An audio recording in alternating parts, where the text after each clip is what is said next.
only for the fury of those who are oppressed. Oppressed people's nation. I'm only here for the people. 30 days is long gone. Furniture, car parts, airplane parts, computers, jeans, shoes. Then that take the job away from the factories in the community where your mother and father is working for. That means now they unemployed because they have no job because these factories now is being hired out to the penal institution. So that father and that mother that don't have a place to go to now have to go to the underground criminal element in order for them to survive and take care of the kids. So they're killing 2 blackbirds with 1 white stone. Right. Well, check this out, brother. I'm all about support. Listen, here go my $12, and the next time I know you're gonna be at the at my next rally, which gonna be January 14th, 8:30 in the morning. We're gonna be out there at 9801 Carnegie. I believe in supporting my own people. I believe that we should be able to, as they say, to grow from one another instead of worrying about crafts. So I need a 3X here. Here go my. So you have my shirt. You know. Okay. OPN. No, I got all type of shirt. You don't know who Miss Brown rolled with. You don't know. So you need to be careful with Miss Brown, because you know you look up, and I'm rolling.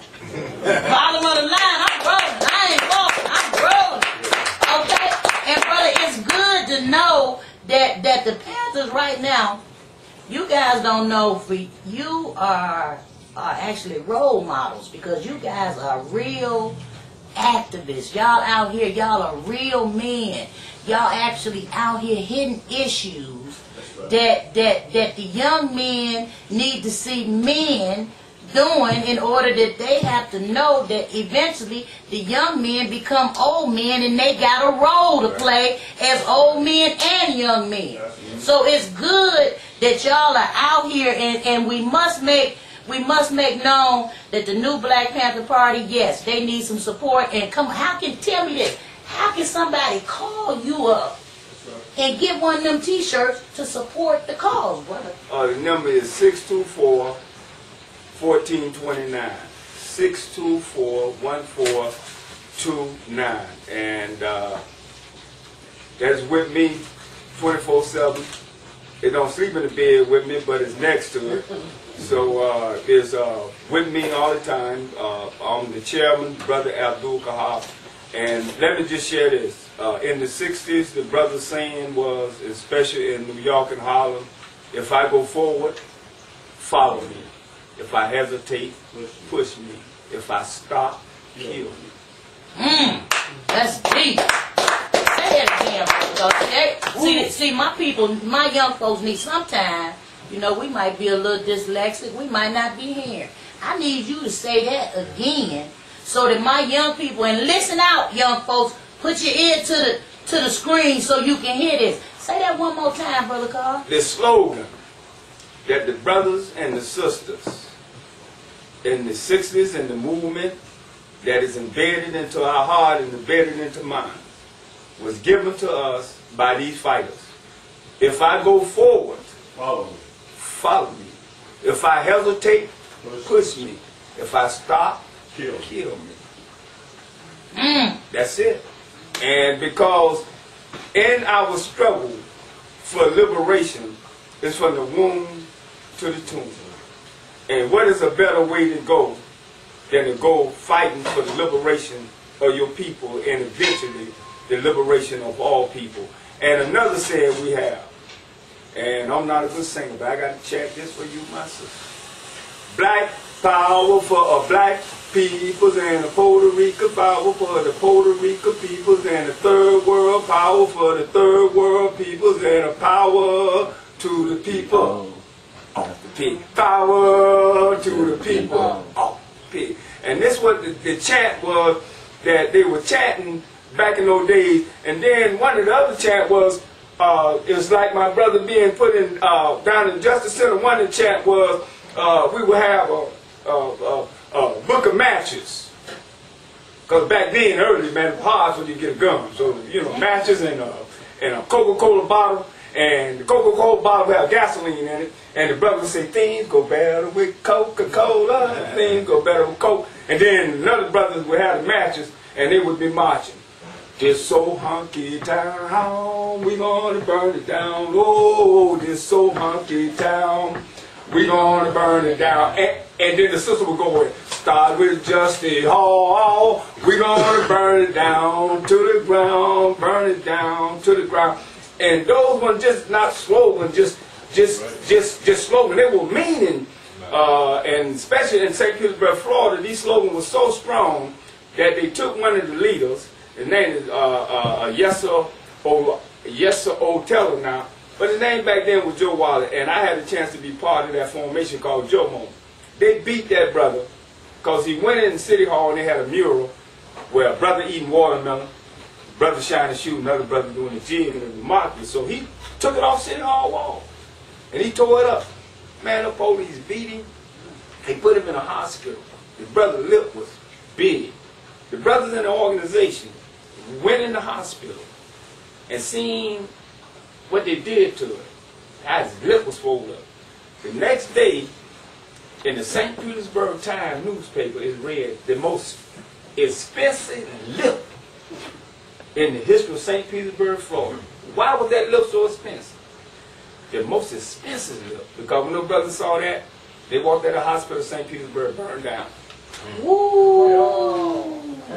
Woo! Now real. see, that's the type of history lesson that the young folks out there need to hear, brother. So I want you, is there anything else you know, let's say you had, I try to give everybody their little final moment. But it ain't final because you be back. Alright, but it's final on this episode. What would be your final saying to the people out there that could bring, because I know the New Panther Party, y'all always need new soldiers. Give them some inspirational words to make them contact you and want to pick up the struggle and be a revolutionist. One is that in order for us to maintain a community, we have to begin to build a community congress. Go ahead. This community congress is not like a united front. We've been fronting too much. You know, all of the front. We need a People's Community Congress, simply meaning this, young brothers and sisters, that we have to begin to establish the law ourselves that maintain our community. We don't need anybody downtown to coming in and telling us how our community should run. The rules and regulations to protection of our women must come from us setting rules and regulations. That's right. All right? That's true there.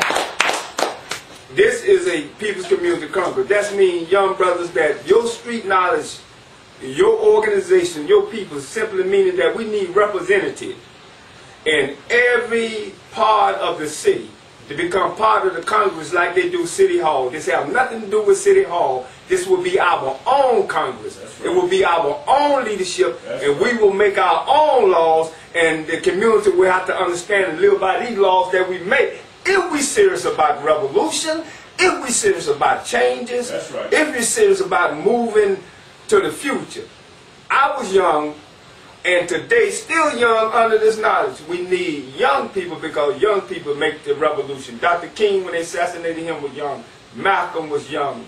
Garvey was young. It wasn't the elders. The elders today are the elders, and thank you, sister, and thank you, brother, for inviting me. The elders today have a responsibility, as I have, to pass this knowledge down to let young people know drugs in the community is a conspiracy to get you.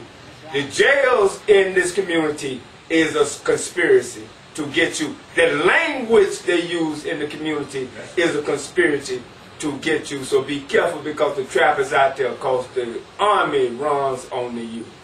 With no army, we got no protection.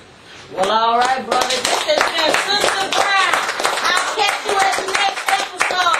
Brother Zahar, I know you coming back. We don't be expecting to see you because the knowledge you're giving us, we gonna have to have you come at least once a month. And it ain't, you gonna just have to fit it in your schedule and give us some knowledge, some repeat knowledge like this. Because see, that's what's wrong. Our community does not have a library of revolutionists. That's right. See, you can't dream of being a revolutionist if you ain't never seen one. Go ahead. All right? So only through seeing one can you say that's a role model and I want to be one. This been Sister Brown. I'll catch you at the next episode. Holla if you hear me.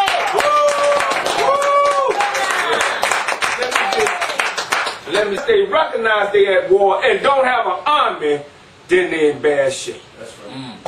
If we say we at war, then we have to recognize, because genocide, the Arab store, I seen them do something one time, and that let me know how serious things are. They were getting shot some years back. They called a boycott. Yeah. I was in Mandingo, who made this transition, but a strong black nationalist elder. They ran up in the store, they had young Arabs, riding around to make sure all the Arab business shut down. Just that day in protest against them being shot in the black community. They ran up in Mandingo. Mandingo said, y'all better back up. This is not an Arab business. That is the economical power that they have in our community. See, where they can shut these grocery stores down. But yet when we say black power, we scared to say black power. But you're in church every day under white power with that white Jesus. When you go to the bank and try to get a loan and they don't give you no loan, that's white power. When you go in front of a judge and he said, I can sentence you with 60 or more years, and that's white power. See, but yet we scared to recognize our own power. And I'll tell you, when we recognize our own power, righteous, honest, good-hearted white folks will come and say, hey, how can I help? Because I know that I'm benefiting from what my parents benefit from. Black power don't mean hate white folk. Black power mean I love black folk. Yourself. All right.